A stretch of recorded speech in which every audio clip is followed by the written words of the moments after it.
This episode is brought to you by Marantz Model 40N, ISA's Smart Amplifier of the Year. The most musical sound, simplified. Okay, so today is the very end of it. The very end of this year's, somewhat unexpectedly, at least for me, extensive look at Bluetooth active noise cancelling headphones. And today we're going to talk about these. They are the Sennheiser Momentum 4 Wireless.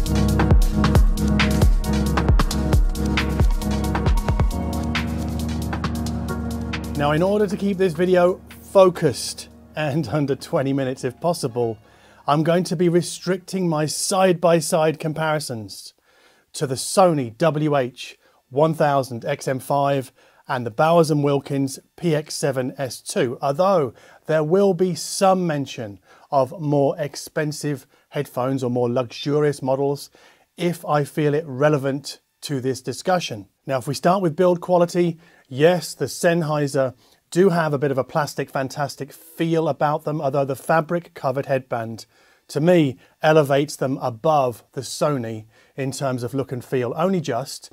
And I also think that the Sennheiser feel more substantial in the hand than the Sony. They're a bit weightier. They're not quite as weighty as the Bowers & Wilkins PX7 S2, not quite. And they don't really have the Bowers' sort of more sort of gentleman's luxury product feel. They're much more of a consumer sort of focused design that the Sennheiser engineers have applied to the Momentum Wireless 4. And it's certainly more in line with my personal aesthetic choices in that this is a sleek headphone, it has a minimal look. It lacks the more sort of ostentatious look of the Momentum 3 Wireless, which I liked but didn't love. And those design choices spill over into on-head comfort. So the Sennheiser are closer in weight to the Bowers & Wilkins PX7 S2. I think they're roughly the same, close to 300 grams. Although I think Sennheiser have done a fantastic job of distributing the weight around the head or throughout the headphone. So we no longer get the sort of the top of the head pressure point that I experienced with the Momentum 3 Wireless. That's gone, as far as I can tell. And the side clamping force is somewhere between the lighter Sony and the much firmer grip of the Bowers & Wilkins. It's somewhere in the middle. I think it's great too, and if I lean forward, I never feel like the Sennheiser are going to fall off. The same with the Sony, really. But the Bowers & Wilkins, yeah, do have a much firmer side clamping force, even after several months of use, although it has loosened a little bit. But the Sennheiser, I hope they don't loosen anymore. They're just perfect.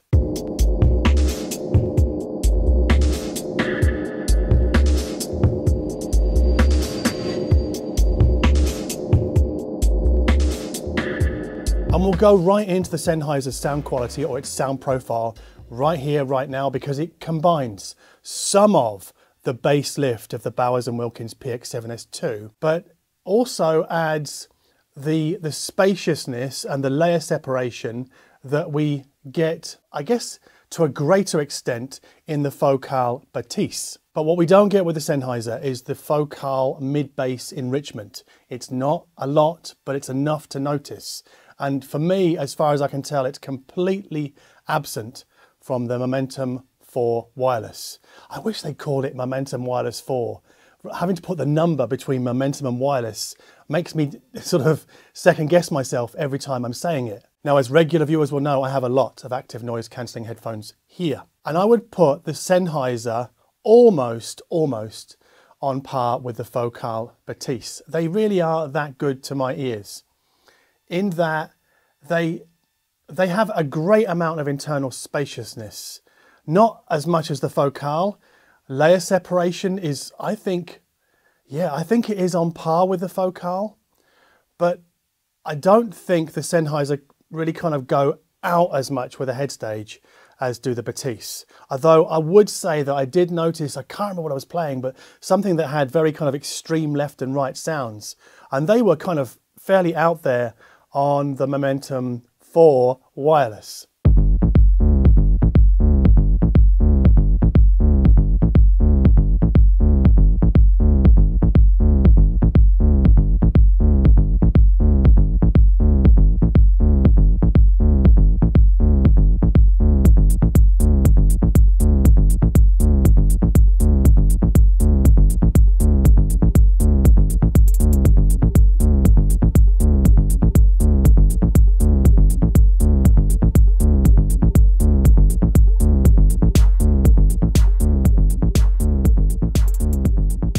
So perhaps a better way to put it is that the Sennheiser are kind of like, sonically speaking, the halfway house between the PX7 S2 and the Bathys, but with none of the Sony's comparative muddiness. Now the Sony does pop the mid-range and vocals especially a little bit more than the Sennheiser, but it can't match the Sennheiser on sort of bass cleanliness.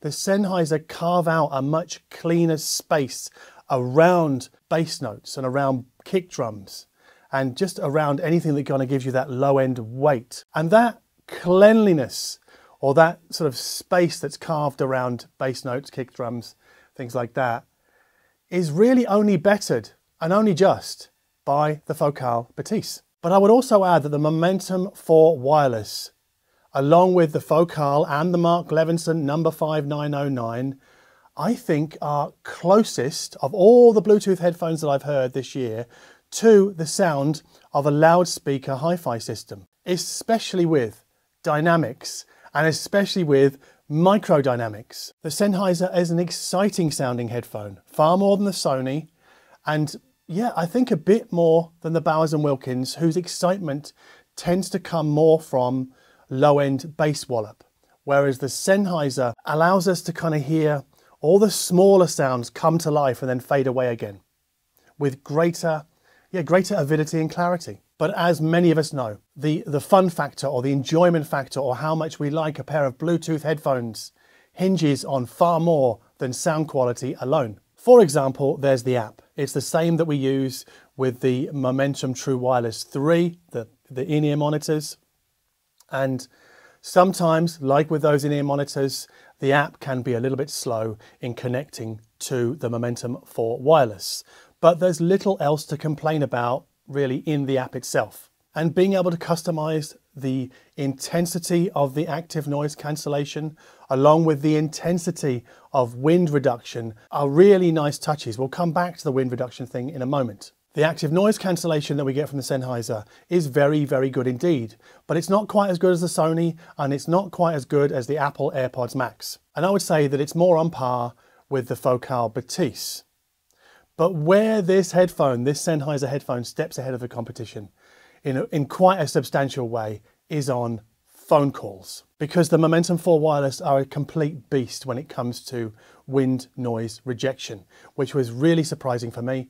I think they're definitely up there with the Sony. They might even be better, because I made a phone call last week and it was in the middle of this huge windstorm. And I just thought this is the perfect test and it's going to end in a disaster with the other person not being able to hear me at all. And they could. And I was like, can't you hear the wind noise on the microphones? And the person at the other end was like, no, it just sounds a little bit weird here and there, but I can hear you perfectly clearly. And for me, that's probably what I call a double win.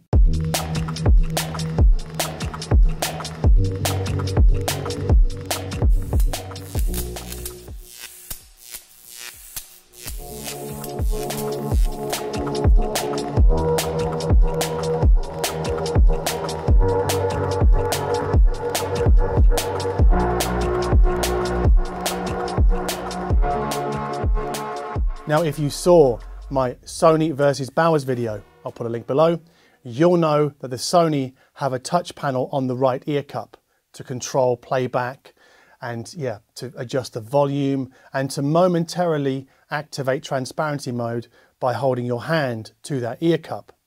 Now the Sennheiser don't have the latter functionality, but they do have a touch panel, which I think is absolutely superb. And I think it's much more accurate in recognizing hand gestures than Sony's. So volume up, swipe up works flawlessly, as does volume down. What I also like, it's only a single tap to play pause, and double tap engages and then disengages the active noise cancellation. And for me, and I guess this is a personal thing, this feature makes the Sennheiser headphones an absolute joy to use. Now we come to the Momentum 4 Wireless's trump card. One that blows all other Bluetooth headphones out of the water. One that destroys all other headphones. And that is battery life. We get 60 hours of runtime between charges with the Momentum 4 Wireless. I'll say that again, 60 hours. And that's with active noise cancelling turned on. I think this is utterly fantastic. It's double the runtime of the Sony and the Bowers & Wilkins, and I've used the Momentum 4 Wireless for roughly an hour a day for the last few weeks. And I've not had to recharge them once, not once. And I think one feature that really helps with extending the battery life in daily use is their auto power off. So you put the Sennheiser down on the table, and if you don't touch them, they'll auto off in 15 minutes. And then to wake them up again, all you have to do is pick them up and tap the side, which again, I think is a really nice feature that enhances the enjoyment factor of these headphones. And in the day-to-day, because the day-to-day matters, right? In the day-to-day, the Sennheiser are what I pick up when I want to go walkabout around Berlin. And it's because I like their sound very, very much indeed. I like them more than the Sony. I like them more than the Bowers & Wilkins PX7 S2. And although they sound different to the PX8, I like them as much as the PX8, which was also a surprise finding. And that's mainly because of their microdynamics and their really terrific layer separation and the kick in the low end, which doesn't sort of leak into, I guess, what you would call the sort of, not even the mid bass, but it's really just the sub bass that kicks a little bit harder on the Sennheisers, whereas with the PX8, it's all of the bass that kicks harder. But I also pick up the Sennheiser because I prefer controlling my Bluetooth noise cancelling headphones with my hand on the side touch panel.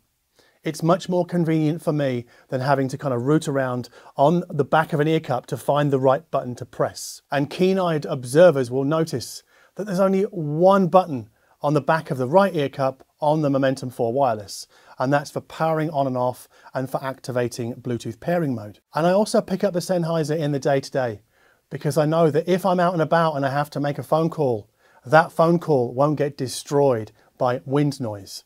Now, yes, the Sony are almost as good, maybe on par with the Sennheiser when it comes to wind noise rejection, but I like the sound quality of music through the Sennheiser quite a bit more than the sound quality of music through the Sony. Oh, hallo. Vielen Dank. Tschüssi. Ciao.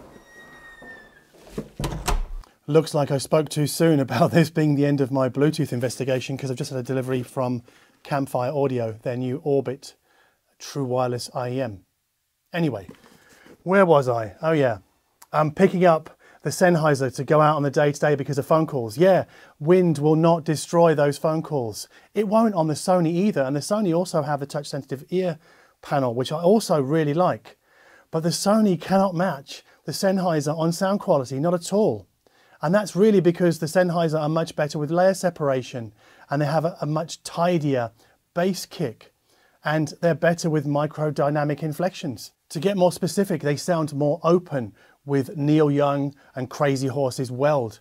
They sound more internally spacious when listening to Steffi's The Red Hunter, which is a fantastic electro album. And they lend far greater dynamic flair to Art Brut's Bang Bang Rock and Roll, which really, I gotta say, really needs that dynamic flair. But I think most impressive of all is that the Sennheiser can do all of this, offer all of this, for less money than the Sony and the Bowers. It's almost 80 euros less retail price than those rivals. And so in the end, we spend less, we get more. And this is why, for me, the Sennheiser Momentum 4 Wireless is the best value Bluetooth headphone of 2022. So yeah, if you like this video, please give us a like down below.